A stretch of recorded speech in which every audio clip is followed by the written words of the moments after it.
Welcome back to another EXP podcast. I'm joined once again by Kem and Luan, and we have with us two guests, and we're going to be discussing motivation this week and various topics around that. So I'm joined by Jonjo and Kieran. If I can just get you guys to introduce yourself. So start off, Kieran, can you introduce yourself for us, please? Yep, evening. My name's Kieran Goodson. I'm a junior environment artist at Rebellion. Hi, I'm Jonjo Hemmens, and I'm currently an environment artist at Rocksteady. Awesome. So to start us off, a topic that we wanted to bring up was, Jonjo, you made this fantastic blog post a couple of months back talking about your art graveyard and about kind of all the discarded projects you've got and the kind of posting this up so you can let go of them and move on and have a place to kind of store that stuff. It'd be really cool if you could kind of go into a little bit more depth about kind of what motivated you to kind of make that post, or what was kind of the thoughts behind that? I think it came from trying to do personal work every evening. Every evening after work, I'd kind of sit down and think, well, now's the time to do some personal work, something for me. And I'd, set myself some like really lofty goals and, try to block out all these scenes and do these big, massive projects. And at the same time, high quality props, and at the same time, this and that and this and lighting and everything. And after a while, like the amount of projects just started building up, and like none of them, well, some of them got finished, which with the props on my portfolio, but like the rest of it kind of just never got to a level where it was finished. Like had issues with some of them, and I just felt like every time I went to go do personal work after I'd finished my 9 to 5, I had like this weight of all these projects that were like 60% done or 80% done or 30% done. And just the idea of going and deciding which one that I was actually going to start to finish, it was just stressful. And I realized I was getting stressed out by what felt like the amount of work that I had to do and the amount of work I had to finish, that I was kind of losing the fun in my personal work. So I just decided that all the stuff that was like making me unhappy to work on, I would just cut it out. And I'm not really one for kind of just leaving stuff in folders. Like I wanted to put it out there and say like, yeah, this is my like kind of crappy unfinished work. And you might have seen blogs about this or whips, but hey, yeah, this is dead. I'm moving on. And it was just cathartic for me to be able to say, yeah, this is dead. I'm going to move on to stuff that actually makes me happy in the evenings. Have you started a second graveyard by any chance? Well, I mentioned in the graveyard that I was like, this will probably not be the last. Like I expect to have, probably years of this coming up, like projects that I just never end up finishing. I have so many projects that are just unfinished. It just keeps building up. So it's kind of frustrating sometimes. What about you, Kieran? Do you have any I imagine you must have some unfinished projects as well. Like it must be an artistic thing. I've got more than my fair share of broken projects, old projects which were finished, which have corrupted, new projects which I've started, which never got around to finishing. And the same with all of the articles as well.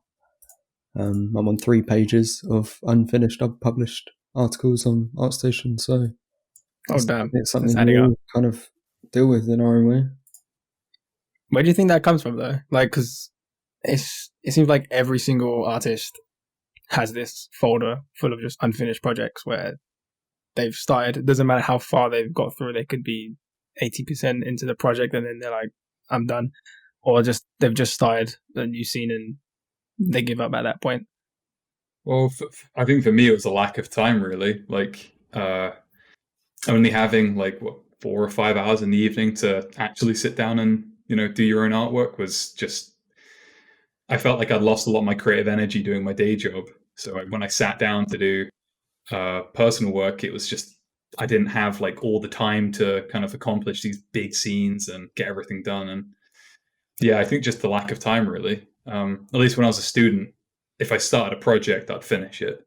There was I think maybe out of the projects I did at uni, I think I finished about 80% of them. So, but comparing that to me being at work, I think I've finished about 30% of the projects that I've started on since having a full-time job. But I mean, you still feel like you learned something from the projects, right? Like you can still let go of a project because you've achieved what you wanted to achieve with it, right? Yeah, I think that's where I kind of like ended up leaning on it, where it's like I just need to get something out of it. I need to learn something and not, go through that process of making a whole scene just for the sake of it. Like I need to learn something from it instead. But the whole scene is so fun, just making an entire environment. It's weird.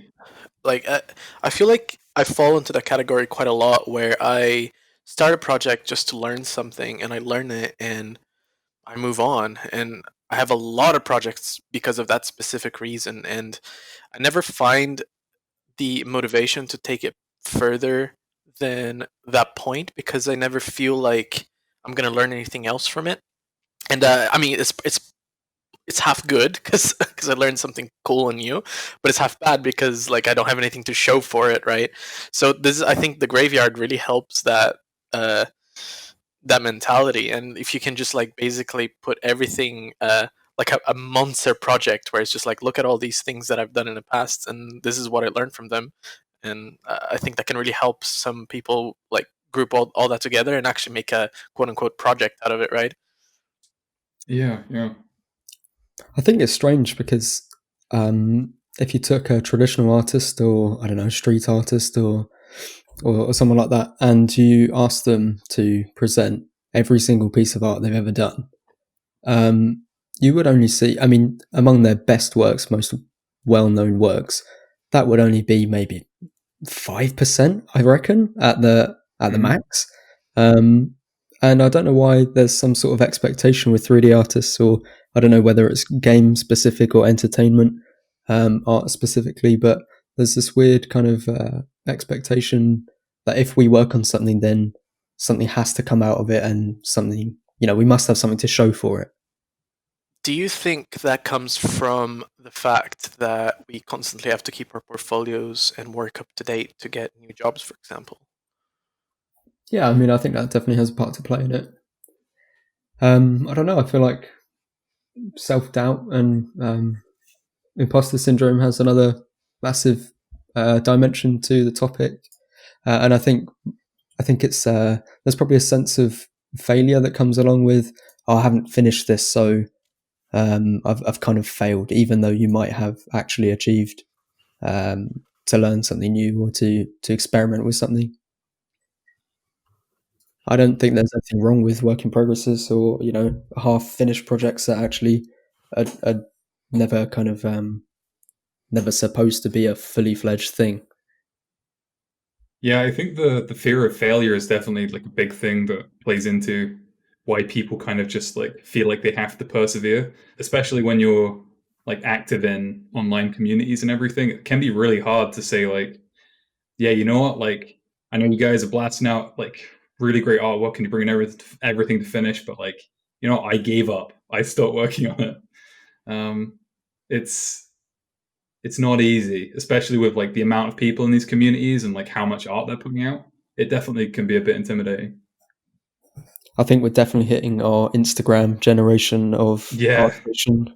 Well, with things like I think the time that it takes to make some like really sick looking artwork, especially with like the access to mega scans, like I mean the announcement of Unreal 5, right? It's that like fear of being like left behind and not being able to like keep up with all that new tech is, it's definitely a concern for people. I'm sure like there are plenty of like generations of 3D artists who've gone through the exact same stuff though. Yeah, for sure. I wonder if there is a platform then for people that don't finish things, either as a blog post, or maybe there's something that they can do where they can still show what they've done and be proud of it, and it's still there for people to see. I wonder what the best way to do that would be. I think the graveyard is pretty much right on track. Yeah, I thought Jonjo's post was probably a prime example of this is why you block out a scene, because some of those renders, although completely unfinished, not fully arted up, even in their grey box form, are stunning. And I think it just goes to show that this is why it's so important to block out a scene. And and get a feel for what you're trying to achieve with it. Because even with basic lighting and grey box models, you can really see how good a scene is going to look or not, regardless of having, any of the texture information in there and final art pass.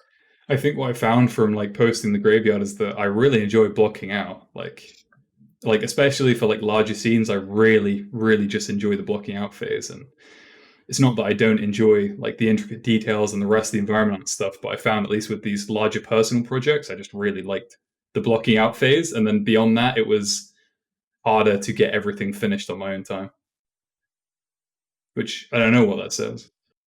Did you find people's reactions to it were, oh my god, like his unfinished art is like 1,000 times better than my finished work? Or was it kind of more of an appreciation for, okay, actually, yeah, he has projects that he hasn't finished either, and so I can kind of empathize with that a bit? I think it was just like more empathy, really. There was the most notable one was Alec Tucker. He did like his own art graveyard soon after, and like we kind of had a little chat about it. He messaged me saying like he wanted to do something similar, and I was really just happy that it kind of inspired. Like he had the same feelings since he started work at Epic, and he wanted to throw his old projects out there as well, and kind of move on to new things without having to worry about that stuff that is just sat in the back and not finished. So yeah, just a lot of people who were able to kind of connect with that and do something similar, understand that not everyone like gets through these projects. Doesn't matter like if you're in industry or not in industry. It's always stuff that doesn't always make it past the block out stages. Yeah, I mean, I think there's a cool sense about that, because I mean, from my perspective, this particular industry is far more transparent than other industries seem to be. Yeah, I don't know where the culture spread from. Because I mean, we share resources and brushes and alphas and breakdowns and videos and all sorts. But I think the communities have like really helped with that kind of stuff, especially things like Dynasty and Experience Points. Just being able to all have that platform where everyone's kind of on the level playing field. Like no one's trying to covet their secrets or hide resources or keep stuff to themselves. I think these communities kind of show like there's so many people from different studios, and we're all kind of working together to be better artists. We're not trying to hoard our knowledge for our own studios. I think the art world's just kind of coming together, which is nice. But I don't really see the similar stuff happening in things like the CG industry and the cinema industry, unless I'm unaware of those. No, that's definitely a lot more secretive, and I think it comes with a younger generation of people working on it, right? It's a younger industry full of young people who are happy to just be like, hey, look, I learned this. Isn't it cool? Try it. Like, see what you can do with it. Whereas I think just a slightly more mature industry is a lot more about trade secrets. It's okay. You can call them boomers. I don't want to say it, but you know what I mean, right? Like, I think it's such a mature industry that was developed so long ago that it got to a point where what they know and what they use in a project is their trump card, right? It's what they do to like really make themselves stand out. Whereas in the games industry, we're all so keen to share what we're doing with one another, so we can make games better. Whereas like with movies, like a movie has hit a point where there's not much more that you can do to a standard movie format that you can make it better. So it's really about sort of keeping these secrets. Maybe, I don't know, I'm speaking out of my own ass here, but yeah, that's my take on it anyway. I think there's like a lot of truth to that. I mean, we've got as a games industry, we've got things like the Game Development Conference where developers just go there to be like, hey, here's a cool workflow that we use to make this game, and it saved us loads of time. Hey, you guys should use it too. And this is like the struggles we came across, and like this was what we learned. I don't really see much of that for other industries. So yeah, it's maybe that's because it's a newer industry, Maybe there's other reasons that I'm not quite sure of, but it's certainly a nice thing to have. I think games are in a little bit of a different space to some other industries as well, because games companies aren't always necessarily directly competing against each other, because it's not, if someone plays X game, they don't play Y game. Like, if you bought a hammer from someone, you're probably not going to buy a hammer from another brand. But you can buy both games and play both games, so everyone kind of benefits from all games being better in that sense. If you can get more people hooked on games, you can just overall sell more games. And it's I guess being such a passion industry, so many people just love what they do, like with GDC. I'm sure people want to go up there and talk about their cool workflows and stuff they worked on because they love it. There's probably not so many like conventions for people talking about taxes in the same way. Well, maybe there are though. Not that we attend. No, well, not that I've seen. Maybe there are. Something I wanted to ask about a bit is when you kind of have such with the kind of the graveyard and discarding projects. Do you feel that when you are putting out really good work and people are seeing that online, is there then a kind of expectation that everything you produce kind of after that has to be better or really like showstopper? Do you think that contributes to kind of abandoning projects if you think that everyone, they really love my last project, I'm not sure they're going to love this one as much? Is that something that kind of goes through your mind at all, or what are your thoughts on that? It's gone through my mind before, and I've certainly had some projects that I posted that haven't been as good as like the last one before it. And yeah, I don't know. I don't really see it as much of a problem. I don't worry about it too much, but it certainly weighs on your mind. It's a factor in what kind of inspires you to like keep working on something or kind of just end up throwing it out. If you don't feel like you can hit that quality, like why produce kind of bad art? Like why not, strive for that really, really good quality that is better than anything else you've done before. I think artists generally like to kind of pursue perfection rather than just make art for the sake of art.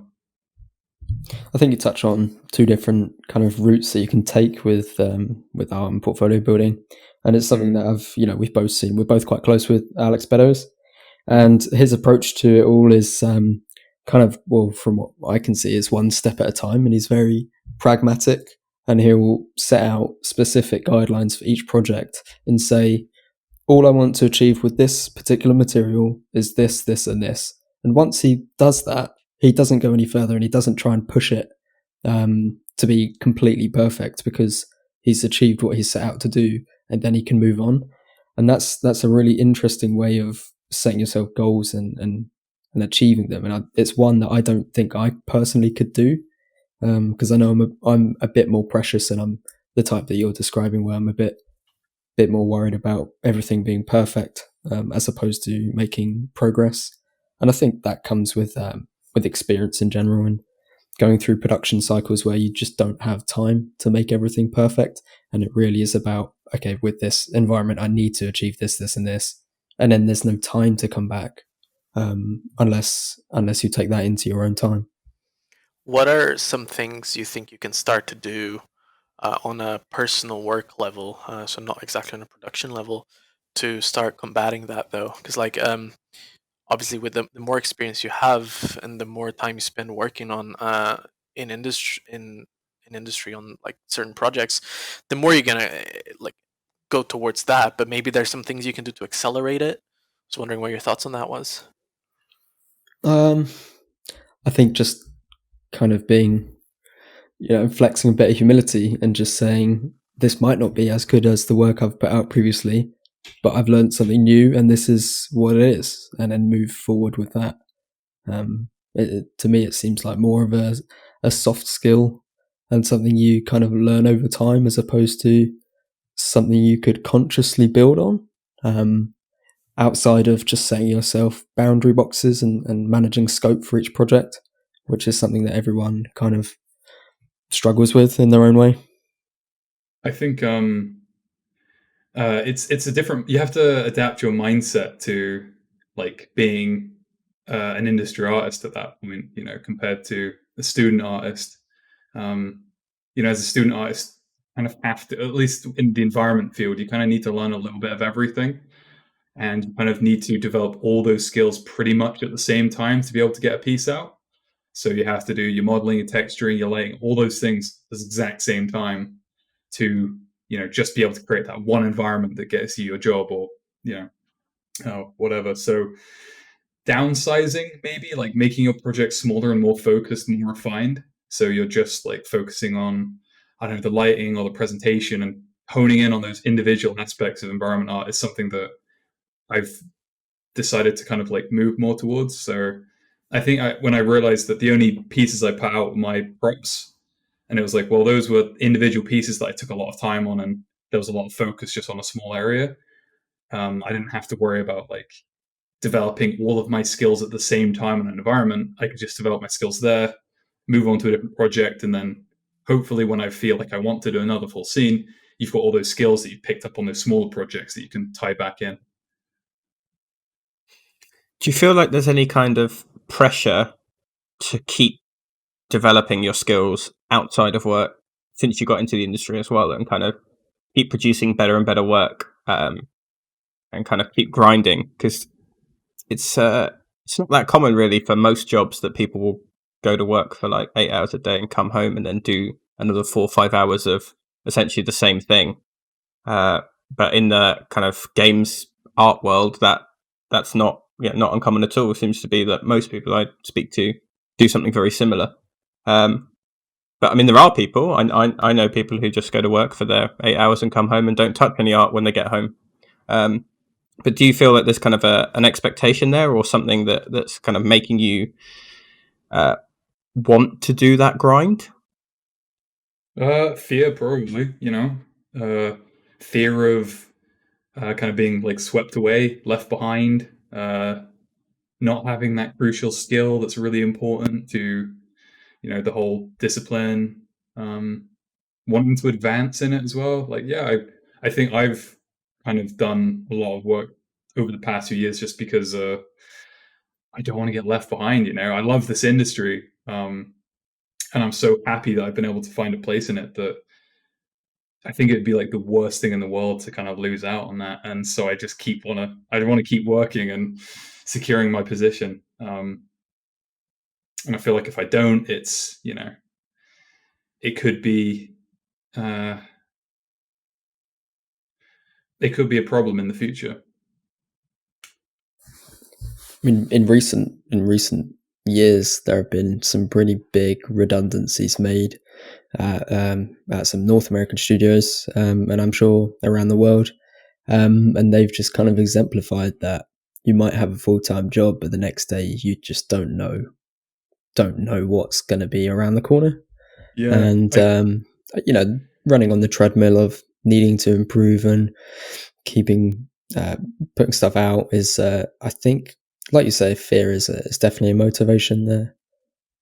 Yeah, I remember distinctly when I was kind of at uni, I read I think it was a Kotaku article that was talking about like people who had like lost their jobs in the industry, and I think it was from the perspective of like wives of people who were working in the industry, and like what their families kind of been through to maintain the industry job. And like, there was that story about this dev who was like, he had to move around from like studio to studio, and he already had like, a house that he had, got a mortgage on, kids, and they had to like move with him to like find the work, and he couldn't like hold anywhere down longer like than 2 years.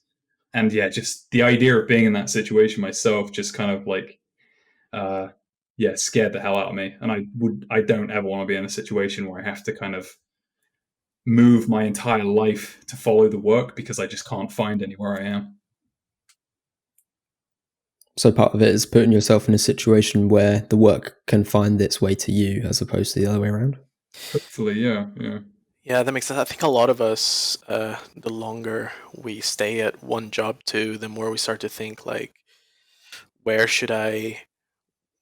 at what point should I settle down, and just be comfortable with the job I have, and build my family, build my life essentially. And I think it's something that the sooner you start thinking about it, the better. And if that means you're either constantly putting out projects just to either stay employable, or to just hone your skills so that you can progress within your own company that you decide to settle down in, the better. So it's something I think about a lot lately, especially with the state of the world. It's like, I've been here for a little while, and I'm not sure where I want to go next. And if I do, should I really start just pushing my portfolio? Because lately I've been thinking I just want to work on whatever art I want to work on now. I'm getting to a point where I just want to put out art that I think is interesting. But with the way things are going, and the way you hear about some of these very scary redundancy stories, you kind of start to think like maybe I shouldn't. Maybe I should only make art that's going to keep me employable. And it's finding that balance has been quite hard for me. I don't know what you guys think about that, but yeah. Well, I mean, I think the flip side to this argument is that, we're all passionate creatures, and, I see the stuff that Jonjo's putting out, and Neil Harari and Don Marriott, these guys are pumping out some really, really awesome props. And that gets me excited about making props, not necessarily because I'm scared about losing my job because I can't make props, but because it's kind of friendly competition. And I think, holy shit, like that looks sick. I think I could make that. And then that's it's fire on the it's fuel on the fire for me to go ahead and take that challenge on, because I'm genuinely excited and passionate to make something to the same or better quality. So I don't think fear is necessarily the only motivator. I think there are definitely two sides to it. Definitely, yeah. I guess on that kind of topic, there are two big kind of things around that.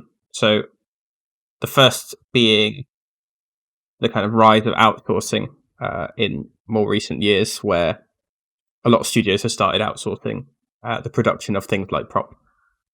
It's not an uncommon practice for studios to kind of focus more on the level art and doing that, and then they'll outsource a lot of the props. And the other being the access to resources and tutorials and things that has kind of elevated the level of skill level of people looking to get into the industry. So do you kind of have that? Is that something that you think about, or like a pressure in that? Will they outsource my job, or will they find a junior who's managed to become so skilled, and perhaps because of their lack of experience, they are willing to accept lower pay, that your job might kind of, you might end up losing your job to one of those things. At what point do we prepare for robots taking over our jobs? You mean tech artists? Big time. Honestly, I don't think they'd be able to find too many people to accept like lower pay than most of these junior positions in the industry, man. Like, I hear about people with like under 20,000 a year, and that breaks my heart, man. Like, Yeah, we're in a really kind of the expectations required and like the pressure put on artists these days, and you can barely kind of survive on like sub 20K, like in some of the places where these studios based, like places like Cambridge, Oxford, like big cities that are pretty expensive to live in. Brighton. I don't know if I was looking at Brighton earlier as well. It's crazy expensive down there. Yeah, I mean, here in don't Wilmslow, know. it's super expensive too, and it's a tiny town, tiny town, and it's extremely expensive. I don't know at what point you'd be able to like price us out of our own jobs. If like people are that interested in getting into the art industry, but I think that the skills required by artists in-house, at least, are going to just change. Like, there'll be less emphasis on detailed props and more emphasis on just good technical knowledge and like world building and all of those like kind of like the stuff that you would get into at the last half of the project, like less than the beginning. So, well, maybe you do early pipeline stuff, then most of like the slog grindy stuff is done by outsource, and then you come in for the nice parts and for the polish and the cleanup. So yeah, just different skill sets. And And with all of like the access to outsource companies, I think games are just going to get bigger. They're not going to get. I don't think they'll lay people off. I think they'll just become bigger. More resources means more competition as well. So games will have to kind of keep up and make a larger and better experience to compete. Yeah, that's actually quite an interesting topic. Sean Layden, I don't exactly know his title, but he's like the boss of PlayStation. Is calling for, or is noticing a trend of AAA games becoming shorter, and as opposed to being the 30, 60, 80-hour kind of open world trend that we've been seeing over the last few years, which is mainly just maybe a 15 to 20-hour campaign with a bunch of collectibles and fetch quests in between. I think that's games at that scale getting smaller is actually really kind of interesting topic.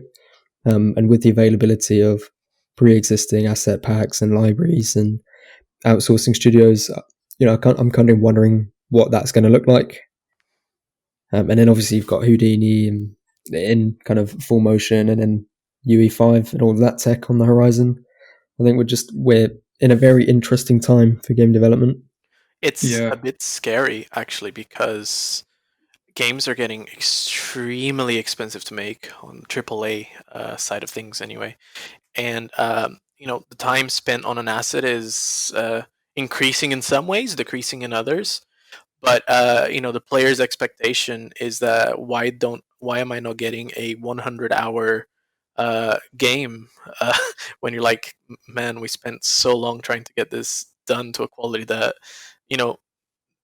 sits right there at the top with the rest of the AAA industry.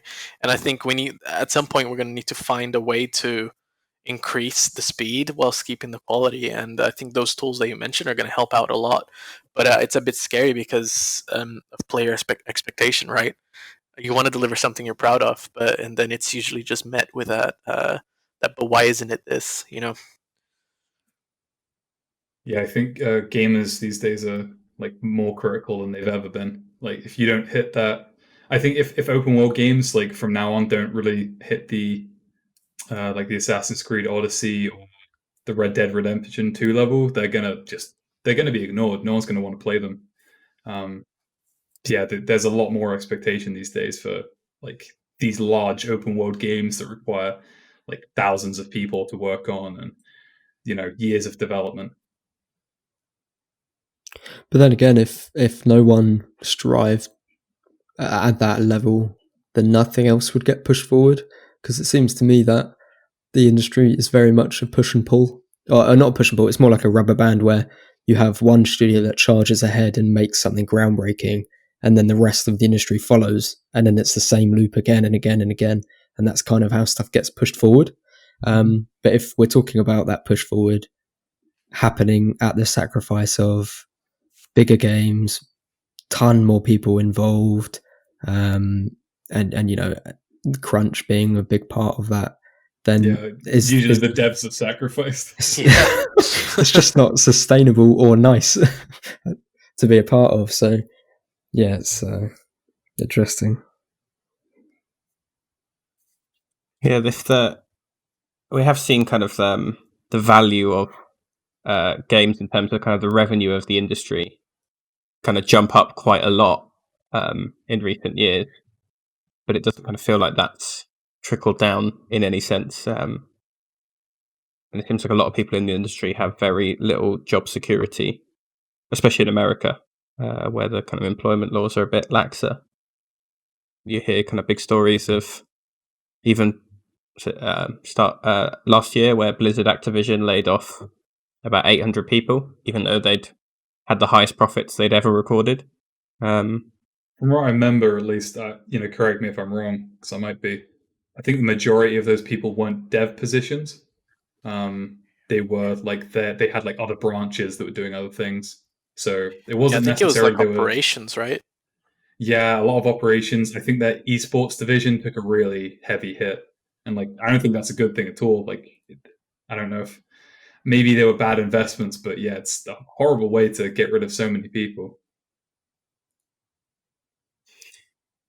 It's in a sense, though, I guess those kind of support people or people who aren't directly devs themselves, they also kind of have a role to play in getting the games out and the ecosystem of kind of games in general. And it's a bit of a shame that kind of their jobs are seen as, needing to get axed or less important when they do play quite a big role as well. And I do wonder if that's something that is going to be seen more of, where corners can be cut. Are we going to see bigger games that have less, will they be less polished because they didn't want to spend so much on hiring people to test the game or to proofread the game or to make sure that the translations into other languages are good? Well, I think the audience expectation has a massive part to play in it, and if games do come out at such a big cost and at such a big scale, and they aren't, if they are full of spelling mistakes and super buggy, then the company is going to know about it. I mean, like Jonjo touched on, the gamers in general are quite vocal about what they want, and if they don't like it, then they'll tell you, for better or for worse. And so if that was the case, then I'm sure they would see quite a lot of backlash from the community and the players, and then that would probably mean that they would need to bring on more people to develop the game, if that was the case. Yeah, it doesn't take much these days for your game to be completely like Steam review bombed into oblivion. And then as soon as people hear about that or see the negative ratings, they're not going to, be very compelled to buy it. If they've pissed off their core audience for whatever reason, it's not going to be good for the company at all. I think we've seen it like with Bethesda, at least recently, with Fallout 76, and I don't know, there was a bit of negative sentiment around Fallout 4. They really suffered from that, and hopefully they can kind of pull it back and bring their audience back in with the Elder Scrolls 6 whenever that comes out. But yeah, they've definitely got a lot to do to kind of make up for those mistakes. And if you don't have that quality all the time now, players are really going to get upset. Can't piss them off.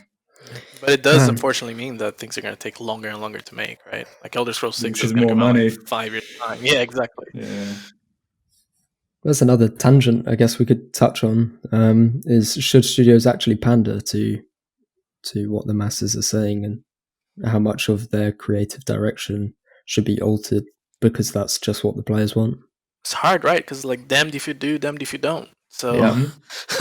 There's always going to be people who take issue with whatever it is you've changed. I think you just have to have a really strong vision and hope that people like just dig that enough and kind of just go with it. And if there's a group of audience that really wants you to change it, but that kind of goes against your vision for the project, then you can't just take it because they're upset. You have to focus on what those intentions were for the project. Yeah. And for the most part, the most vocal people tend to be a minority. And for the most part, most of the audience is probably quite happy with what you've done. Yeah, I mean, they're definitely not speaking up about being happy. So, well, that's usually a good sign. Yeah, exactly. Yeah, the ones who are vocal online aren't necessarily the people who were the ones spending the money as well. And there's obviously the rise of the kind of free-to-play model and games as a service over the last kind of 10 years has gone to show to especially big companies, that there are people that are willing to spend a lot of money just to look different in games. And the people who are complaining and whining about the game, and the Venn diagram of people who are shelling out hundreds into these games, don't necessarily overlap. And if that's the case, do you want to pander to these people who are very vocal but aren't necessarily putting the money in? Or are you going to just go and ignore them and target your decisions towards the people who are spending, in some cases, literally thousands on their own on your game? Well, I think as an artist perspective, like, you just want a really cool project, right? Like, you don't want that. You don't want to pander to the audience that like wants to put like thousands of dollars into a game. I don't think, even though it would be great to have a project that you didn't care because you had so much money, but I think you just don't generally make good games following that strategy. The mobile industry is really big into having I can't remember, they coined the term whales, like their whale audience Whales members. and krakens. Yeah, it was like I think it was 5% of the audience or something was basically making up for 90% of their income. And I just think, like, if you have a game that can do that, it's awful. Like, there's all the decisions being made there are just purely around making money off that audience. Like, those 5%, the rest of the audience you don't really care about. I think that you need to kind of have that, at least, well, from an artist perspective. I'm sure a businessman would love the idea of that, but yeah, for us, I wouldn't ever want to work on a project that operated like that. Well, seems to get malicious at that point, isn't it? When everything is literally revolved around the money coming in, and it's like all of a sudden you have a product which doesn't look like a game and looks more like a Skinner box psychology project, where we're the mice and we're just tapping on the buttons to produce monies. I guess it's why if you kind of work in at least the gaming field for gambling products, you probably get paid more. Like, yes, the project isn't exactly going to stimulate you. Unless you're really into that. Yeah, I'm sure there are people who are really into it, but at least for me, I think the level of morality, I wouldn't be able to get over it. I'd be feeling uncomfortable with the whole thing. Yeah. But I guess you get extra money if you make that kind of art.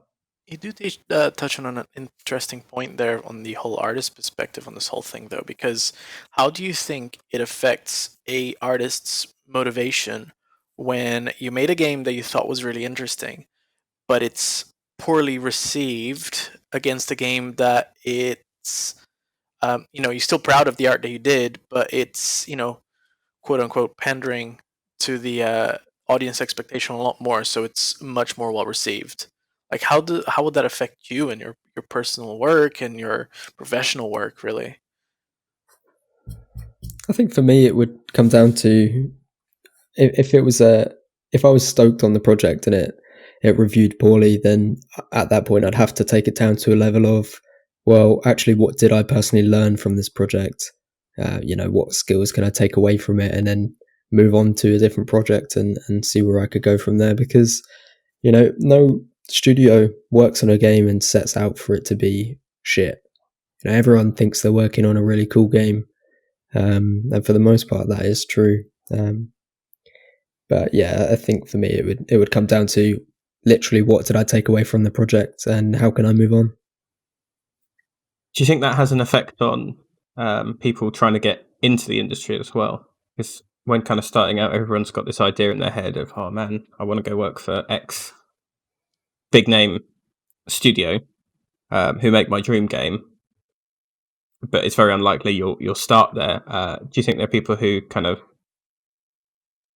either end up working at places where, to try and get the experience and end up working on projects that are nothing like what they wanted to or the reason they kind of got into it, who end up becoming pigeonholed, or there's a fear that might happen, or there's a kind of discontent in that someone's trying to work on stuff, trying to get that job at big X name company, and they're not kind of getting anywhere. Is there a problem with that, or is that a thing you think people do struggle with? I think it's good for people to have like ambitions and to have that, like, I think a lot of people do get into the games industry with that initial goal of like, that's the studio I want to work at. I think for me, Naughty Dog's been one of those big driving forces. Like, I would love to work there someday. Like, how do I get there? And a lot of my goals and ambition has been based around like that as the end goal. And as time has gone on, it's definitely like dulled a little bit. Like, you don't worry about it so much. I think all you need to do is kind of keep your ear to the ground and go through production at one studio to get an idea of like what it is you'd actually like to work on. Like, until you've been through production, you kind of have no idea what it's actually like. And then you've got people who might go in with those hefty goals and decide that they just kind of want to have a life, and just like not worry too much about those massive ambitions, their kind of ambitions that have a family and settle down. And they're both really valid and solid paths, but I don't think it's a massive problem, no. I think your perspective changes as well once you've been in production for a bit, because you end up talking to a lot of different devs and you hear things about certain places, and actually a place where you thought might have been a dream come true to work at might actually be completely different. And you might find that the place that you are at currently might be your dream place, but you didn't know it. Then you might actually be really happy about the product that you're making, and you can just settle down. I mean, I think it really depends on who you are and what you're into. Well, what are your thoughts on, say you have a dream studio and someone worked there and they left and they said, "Oh, it was this bad. I hated it. It was terrible.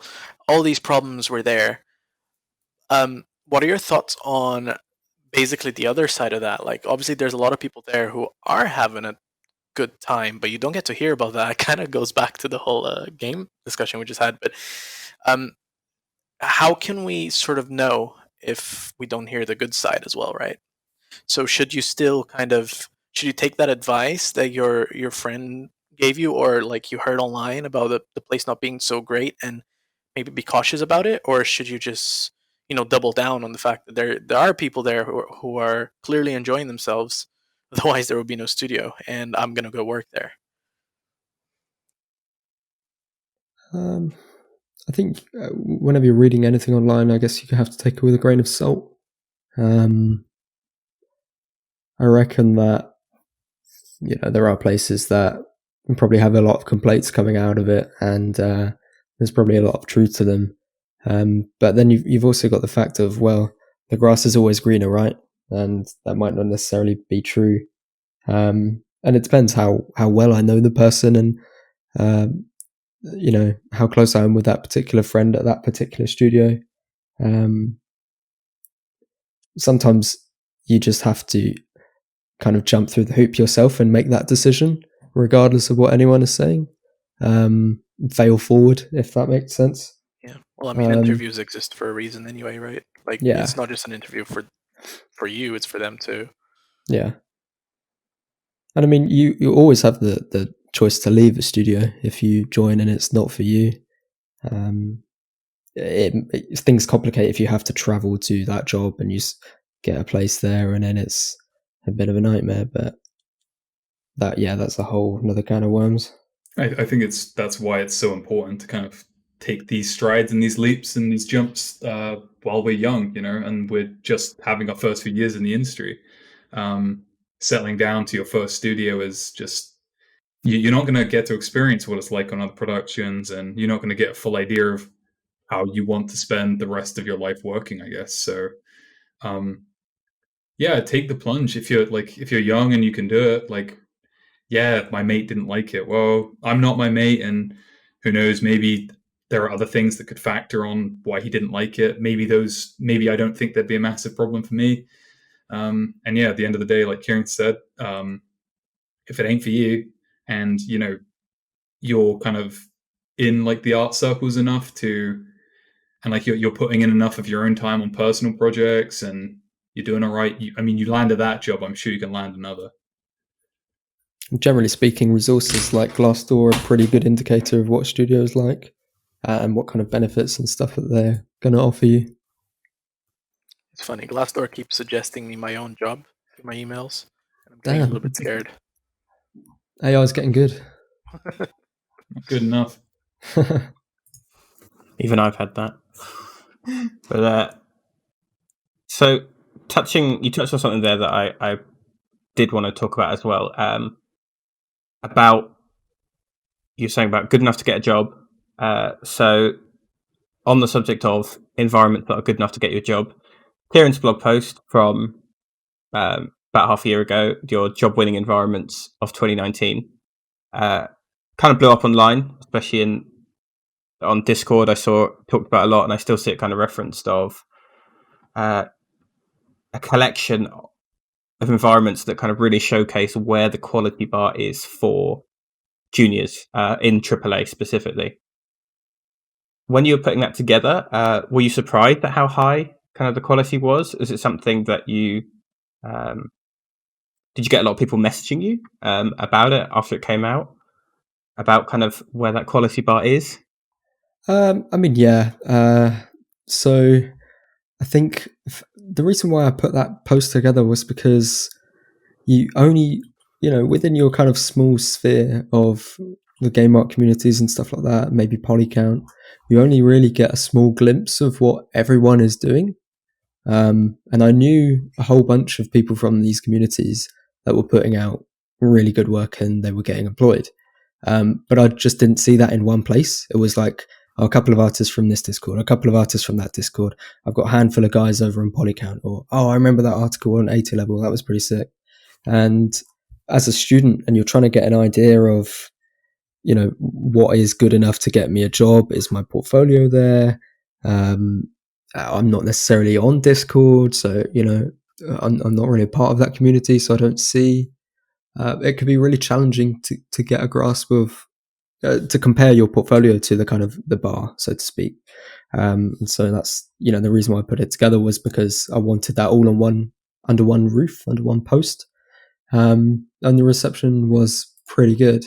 And, I had a lot of students and people messaging me saying like, this has seriously motivated me. And like all of this artwork is really, really impressive. And then on the other side of that, I've had, oh my God, like this is kind of overwhelming. How do I deal with that? The bar seems to be quite high. And, I didn't mean for it to be a post where someone looks at it and the thing they take away is, holy fuck, I've not got any chance. Because I think anyone and everyone has a chance. And it's just about kind of being disciplined and keeping your ear to the ground in these kind of spheres and learning as much as you can, and building a portfolio that way.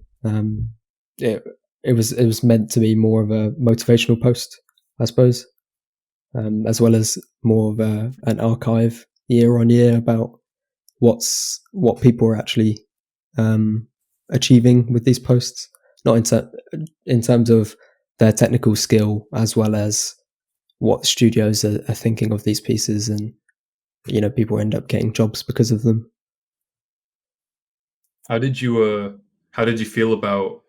I remember seeing in some of the comments that people's opinions were that it was like setting the benchmark a bit too high. Like I remember people saying you don't have to be this good to get a job in the games industry. Like, what did you feel about the comments like that? Well, I mean, it's. I didn't really necessarily disagree with those. Not that I think, there are artists which are slept on and are rarely mentioned in conversations like these, who have exceptional work, but they're just not necessarily the most social kind of beings, and they're not necessarily so active online. And so I think this is a bar. It's not the highest, and it's definitely not the lowest. But to those people who may feel like, well, I don't need to be this good to get a job in the industry, then yeah, I would agree with you. I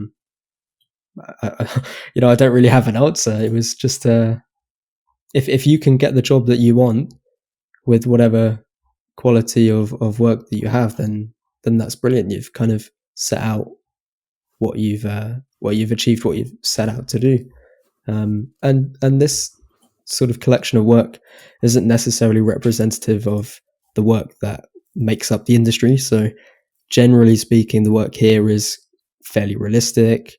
They're kind of environments that are quite enticing to those AAA studios. And if you're someone who wants to work on an ultra stylized game, or a smaller budget indie game, or we talked about mobile games, then your portfolio doesn't need to look like this at all. As long as it's tailored to whatever job that you want, you'll have a good chance of being seen to.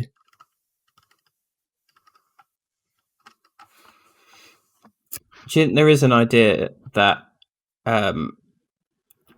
you've got to build this one piece that's so fantastic that this alone, this one piece gets you the job? Or have you seen people who have kind of believed that sentiment either before or after reading your post? Yeah, I think for some people it's different for everyone. For me, it was definitely one post that kind of did it. For other people, it might be a conglomeration of posts and skills that they've shown that they can do, which gets them a job. And it's down to the artists and the hiring managers in studios to assess someone's skill set from their portfolio and take away, these are their strengths, these are their weaknesses, and are they a cultural fit for our studio? And if so, then you might be brought on board, which is great. I don't necessarily think that it's a one environment or one piece gets you a job kind of thing. I don't know. I guess there's a lot of factors behind the scene that go into the hiring process as well that are kind of behind the curtain for anyone on the outside. And yeah, I mean, when you build an environment, you've got so many different skills going into one thing. You've got composition and lighting and modeling and texturing and maybe VFX if you're into that, materials. And so maybe one piece shows off 6 skills, but then the next person in the application pile might have 6 pieces showing 6 different skills. It's kind of redundant, the format, in my opinion. As long as you're showing what you can do, you should be all right. So that kind of leads to something else I wanted to mention. So there's quite a common theme with all the pieces in that post, in that they're really well presented. Each person who's kind of made one of these has spent the extra time to go in and really, they've got fantastic lighting, really polished renders, stuff that really shows off the work and pushes it, that kind of last 10% that has added kind of extra 50%. So both of you have got work that you've really pushed the presentation of to kind of really take it as far as you can. How do you kind of go about making sure that when you get towards the end of the project and stuff starts flagging, or it gets, you just want to kind of get it out the door, that you do actually put that extra effort into making it really shine in those later stages? At least for me, it's just having a really critical eye and being really critical of yourself. I think you have to be able to look at your own stuff, and even in those later stages when you just want it to be done, you have to really put in that extra time, because if you don't, you're going to have a piece that you've worked on for hours upon hours, and it just turns out like it's not finished, it's not done. It's going to look really crap compared to some, like, if you just put another 10 hours in, you did more like lighting passes, you adjusted your camera angles, you put in all those extra little details. It's that part of the process is usually the hardest for people to do because they just want it to be done, but it's always like the most rewarding, and it can just make your stuff look so much better. But I think for some people, getting their stuff at that point to look good can usually start to expose flaws in what they've already done. So it might mean that they have to go back and fix up some other stuff, but I think it's definitely worth it. It's always going to be faster to refine what you have and even go back and change stuff than it is to kind of make that scene from scratch again. So I always find that kind of just powers me to keep going and keep fixing things. I think getting critique along the way is essential in picking up all of those little flaws that you might have otherwise missed when it comes to presentation. And it's kind of being. I'm looking at your fridge revolving in front of me, Jonjo, and it's knowing what you can hide and what you can be savvy with in terms of your modeling and texturing skills, and where pieces can be mirrored and duplicated to make texture res better, and which angle you should light it from. it's definitely an iterative process, but one for me that can't go without another set of eyes or 10, because after a project, you've been looking at it for X amount of hours and you're kind of itching to get it out, and you might be a bit impatient, but that's for me when someone else's input is most valuable, and you can really pick it apart again. How consistent do you think that your style of presentation, say the fridge, for example, Jonjo, how consistent do you think if you did another prop after it, how consistent do you think it has to be to the fridge? Like, if your whole portfolio is presented in a very specific way, do you think that's a good thing, or do you think it's okay to sort of just change it up and do a completely different style, and that won't degrade the portfolio at all? I think for stuff that is within like the same like scene or the same project or the same like discipline, then yeah, you probably should. I mean, I haven't lit the two props in my portfolio the same way, but I don't kind of lose any sleep over it because they're not supposed to be tied together, or they're not supposed to represent the exact same skill. I think for people who have like kind of a few things on their portfolio, it's also not too bad. Whereas like material artists, it's really important to have consistent like presentation, especially with your thumbnails, because it can look really jarring if you've got like 300 pieces and they all have kind of different backgrounds and stuff going on. So yeah, I think it is important, but I don't know. It's not as important as, at least with the thumbnail level. It's not as important for what I've done. Okay. So we're coming up on about an hour, so it's probably a good time to jump over and start answering a couple of Patreon questions. So I'll start with this one from Balash, who's asked. He wants to know how kind of your personal work has been affected since starting as a kind of professional in the industry. I mean, we covered mine quite a lot earlier, which was I was doing just as much, but for about like 60 or 70% of that stuff was just getting absolutely cut and thrown into a big mass grave. For me, it's been, I guess, the opposite of that, is probably being kind of pinned between. This year I've moved house and other life stuff's happened. You've got the Rona blasting away, so keeping up with personal work's been pretty tough for me. But also, I've been learning so much at work that I feel comfortable kind of just chilling in the evenings. And so I can, if I'm particularly motivated and I really want to mess around with stuff, then I'll do that, or I'll, start writing an article or something to kind of keep me thinking about that kind of stuff. Doing podcasts as well, but it really depends on what you're comfortable with. For me, I'm learning a lot in the background about story and composition, and I know that when I'm ready to put a piece out, that it's going to reflect everything that I've learned.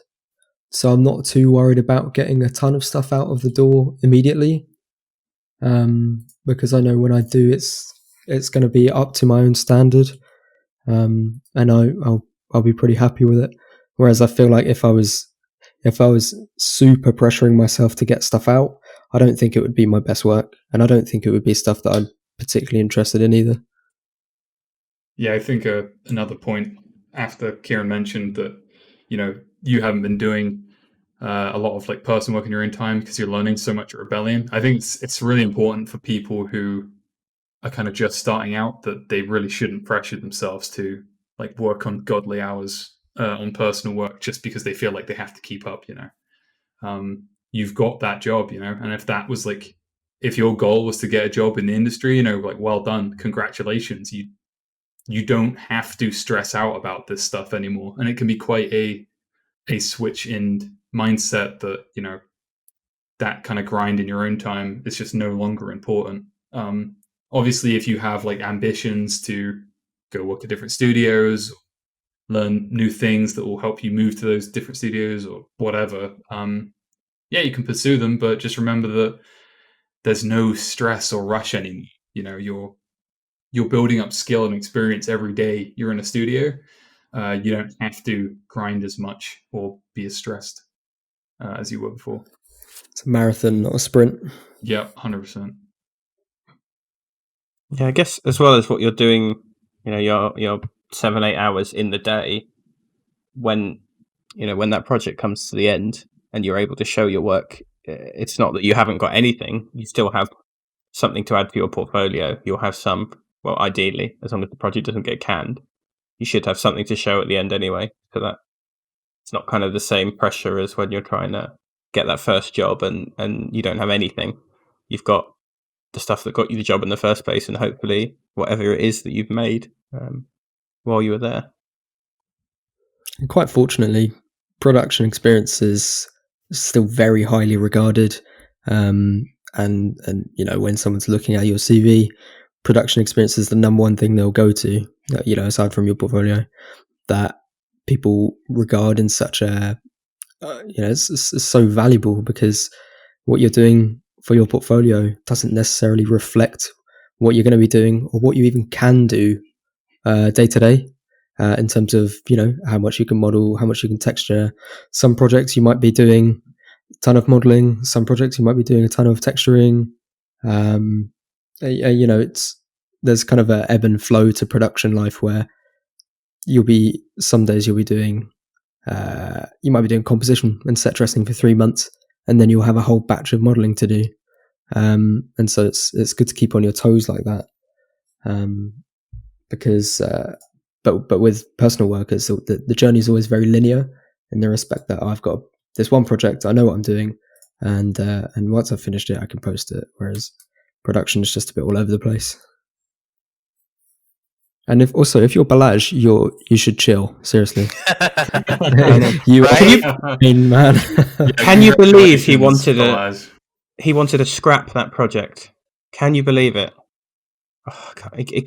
He came into Discord one day and it's like, "Oh, I'm going to drop this project," and like 10 people were like, "What?" Sorry.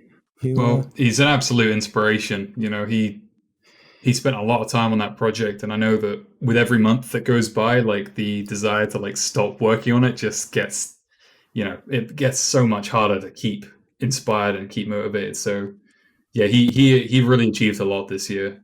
Yeah. So happy for him. It's such a to get like so much attention as well with your piece. Like it's yeah, good. That project is just so good. Though. So good. Yeah. Well and truly put himself on the map. He deserves all of the praise and attention he got for that. It was so good. Yeah, it's good to see it's been rewarded, and that he starts his new job soon. So we wish him all the best with that. And one more question before we finish. Rory has asked, how do you know when to stop working on a project if you've kind of run over the time you set for yourself? He said either personal or professional, but I guess it's probably easy to talk about personal projects. If you say you did a project, you said, "Oh, I'm going to work on this for a month." You've run over a month, but it's not done. Is that something that comes back to kind of your graveyard thing, where you drop things, or do you try and wrap something up? What's kind of the process you go through? You should never drop, at least with your personal work, you should never drop something because you set a time budget and you didn't hit it. Like, it's not something you should really worry about. Yeah, of course, you know, in your workflow, you should be building up your speed with things. But for example, if you set yourself a scene to work on for, I don't know, 2 months, but it ends up like you're 2.5 months in and still a fair bit of stuff to do. Well, if what you have is promising and like you're enjoying the project, then keep working on it. Don't like stress out. Don't cut it just because it didn't hit the time. Like if there's promise and you're enjoying the project, keep going. I mean, if you're doing smaller projects where you're just trying to learn a specific thing, yeah, have harsher deadlines for those. But if it's a portfolio piece or something you want to get a job with, just put the love in. That'll be what actually wins you a job. Like we were just talking about with Balazs, you know, he took a while with it, but hey, he demonstrated like so many incredible skills with that one scene that it didn't matter what else he had on his portfolio at that point. So the love and the passion for that piece came through. And even he said that he ran like out of time, and ran over the budgets that he set himself. But it didn't matter. He just kept working, and it paid off. Also, I think that to lead on is your scope for that project. If it's 2-3 months, however long it is, if you get to that point and you're at the end of the project or the time that you've set for yourself, and you've still got a ton to go, really sit down with yourself and look at the scene that you've made or whatever it is, and say, how much of the rest do I actually need to show off the skills that I've been working on? Because most of the time you will have worked on a scene and you're thinking about putting out, I don't know, let's say 6 to 10 renders from different angles, when actually maybe you've got 3 really, really strong renders, and those are more valuable than showing off the rest of the 70% of the scene or from those other angles. And so if you've personally going through that, then I would say use the situation to analyze where you're taking longest at and try and work on that, obviously. But yeah, sit down and say, how much of the other stuff do I really need? Am I still showing my modeling, my texturing, lighting, composition? And if you have done that, then chop the rest and move on. Because like you say, motivation is not an infinite resource. And if you've got other life stuff going on, and the world is kind of getting you down, then that's just more weight on your shoulders. So, and remember that this is supposed to be fun. Like we're all doing this because at one point or another we really got stuck into games, and there was something special about them that we wanted to be a part of them and to produce them. So don't forget to just unwind and have fun with it. Some good advice there. All right. Thank you very much, both of you, for joining us. I think that's all we've got time for today. Thank you to Kem and Luan for joining me. And yeah, big shout out to Jonjo and Kieran for being with us today. Check out both their portfolios. We'll link those down in the description. If you want to learn more about EXP or get any more info, head over to the website, join Discord, follow us on Twitter. Again, all the links will be in the description. Thanks everyone for listening in, and take care.